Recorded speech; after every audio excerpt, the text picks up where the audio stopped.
لباجار شارلووای بلژیکای به چالاکیەکێ مالا چاندێ یا مەدێ هاتە vekirин di wê çalakiyê de gelek Kurdistanî û hunermendên tevçanda Ewropayê bejdar bûn. Hunermendên ku axivîn têkoşîna hozan mizgîn bi bîr anîn. Mala çandê ji bo ciwan û zarokan hatiye vekirin. Wê tiqada mûzîkê, govendê, huner û wêjeyê kar bike û bibe navendeke girîng.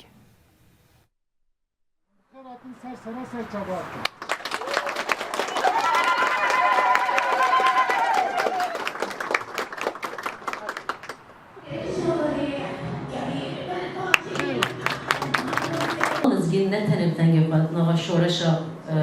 pêkoşîna me de nava tevger azadiya jin de bi bandor biye bi jiyana xwe bi helwesta xwe bi alî artêşî de bi fermandariya xwe bandor kiriye û bi rastî jî em hemîd bêjin dengê heval mizgîn weke lîre wek enstrûmanekê ku ji kevnariya dîrokê heta roja me hatiye wekê ku jiyan kirin stran gotin weke roja şehîdên çand û huner ev roj îlan kirin em bêj nebin jî em welatê xerîbiyê ne şerekê Asîmleyê jî ser me heye şerekê Helandê jî ser me em gerek zarokê xwe ciwanên xwe em bi çanda xwe mezin bikin bi taybet jî rola malbata dayîk û bavê me jî divir de gelekin em hemîd wek bêjeya derdorê xwe gerek van aliya derê xistin bikin berê zarokê xwe bidin van navendan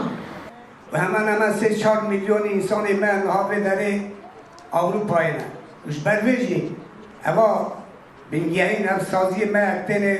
vekirin em bêjin wek akademî wek hunerkom niha em bêjin ciyê hunera mert evana ji boî bimeşin boî em bêjin zarokê me vê derê hîmî hunerê xwe bibin hunerî ji tişekî wisa em bêjin mesela tiyatroya سینمای، گووند، سترانه، دنبیجیه و اوجی گلگی دولمند اجبویمه. دیبری کسی وقت رحمتیان مسکین بگی گلگ حوالا نیکیه مدلی راستی حوالا مسکین وقتی مروا ها دید مروا دگو یا مسکین چخواست انسانه که ها فقیره یه وقتی دردکر داخفی زمانی کردی فسیح